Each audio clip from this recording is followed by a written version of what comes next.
eno video omutima omunafu togiraba. Oba oli wa UCC, oli wa Saidi, simanyi nkola mu State House, ndi mulamuzi, simanyi nina entondo, tebangambako, tolaba video wabula nkola kimu gitambuze etuke ku Museveni.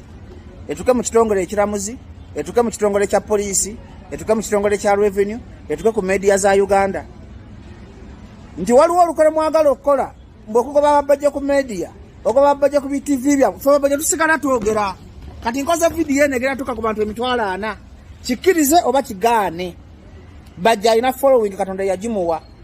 Si kitaawo, si maamawo, ate amazima ng'ogeranga amazima. Njagala gwalaba video eno. Ayagala sharinga. Atayagala bireke. Sikaka kulaba video zange. Kuba tugenda kumpa sente. Sirasala na nviri na stress ya kutereza gwanga ng'overe manyiro zungira ku bajja. Babalamuzi banyize n'abagayi bali enguzi. Waliwo basinga okulya enguzi. Lwaki sagambye principal judge ba chief justice. Principal judge abamanyi mu kitongole ekiramuzi. Naye musajja mulungi.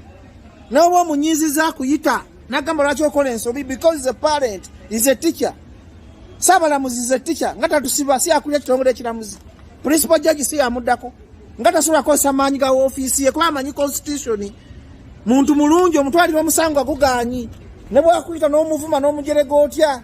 Agamba ndi mulamuzi kitibwa nkyeyambula nawe mbanjogera nawe bajjo mbanga Uganda omuntu wa wansi era mwe bana Uganda bakosazi wo office obubi nga mulooza muyina amaanyi mulooza muyina obuyinja mulabire ku mulembe g'obote tayandi badde obote abantu nga bawaana obote abantu nga basudi obote naye obote bamuwaana gye bakoma okumuwaana n'awanganguka n'ava mu nsi ye bakomyewo mulambo nga bawaana obote nti ayogera. Era chovola banebaza abo opposition abalemedde ku nsonga. His Excellency Bobi Wine olemedde ku nsonga. Elias Lukwago olemedde ku nsonga. Ssemujju Ngando olemedde ku nsonga. Dr. Besigye olemedde ku nsonga. Namboze Betty olemedde ku nsonga. Kisagirinya kiri mu komera kisiga kazi we Bashiri omulamu ali Kawempe. Be babaka be mwalonda. Muwanga Kivumbi wabulirawa bwe tubagambako tubajja ayogera bubi. Kanso Nsibambi akolera abantu jina sanza ambulance nga zitambula mu constituency. Beba abaka betwagala. Hirudamani akoze Lutaya twewarana ne Lutaya akoze. Nze sibawaana because tubera kibampa ne sawa ya mazima bwetuuka. Njogera amazima nga bwe gali ebiwumba tutu ne binyiga ne bigamba bajavuma bajjo bamusibe nzamu the king of prisoners kumera nti ayoki. Omuntu bwoba okola bubi nkugamba nti okola bubi. Jenosale musale muto w'omukulembeze w'eggwanga afollowinga amateeka amwanirizi w'abantu mulwanirizi wa ddembe tasula opposition negwe ekiyenje olw'okuba oli kinyankole bakuwadde w'ofiisi olw'okuba olowooza Museveni ali mu buyinza ani agamba nti Museveni alina omukwano gwe Museveni asobola okwagala okusinga muganda we sale musale. Era President Museveni nkwebaza kuno okuggulamu ku maaso nolonda abantu abali approachable abantu abamanye eggwanga engeri gye litambulamu. Noga kati abantu ba wansi bano kamba wa abantu bajje tegere ennaku yaabwe kati walonda Robina Nabbanja omulabira danga ye bajjo wa boda boda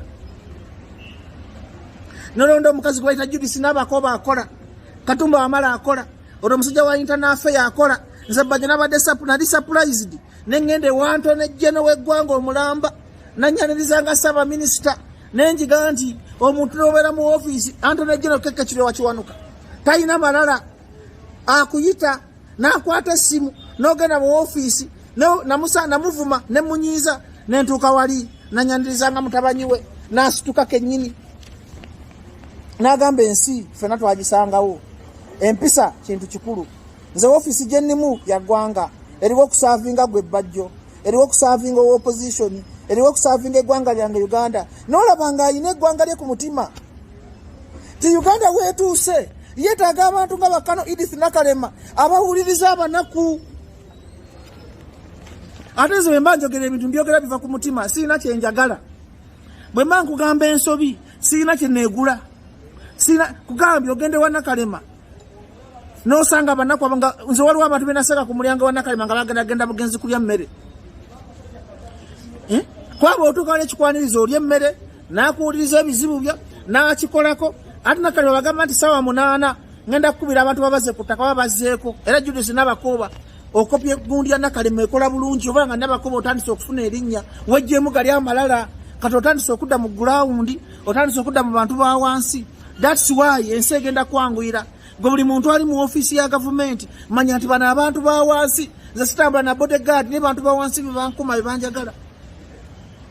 Uganda police for the first time kanjuye ku credit nti under the leadership of IGP Ochola nga yambiwa ka afande Damulira Serunjoji afande Kasinjo omusajja asinga empisa mu police Grace Akulo at least the police mugenze mugitereza. However much mukyali mu kwata boda za abaana era mu abakulu mbabulira baddamulira Bakulo IGP Ochola afande Kasinje Fred Enanga mbabulira kino nti abantu bamaba wansi bakwata boda za banaku ata mabala gakola waliwo kibayita imbalances mwala byembalala ebbalaza yo zikola ekyo kiba kibayita tribalism ekyo nakyo mu kirongooseemu kubanga for the first time you are trying to create a professional force.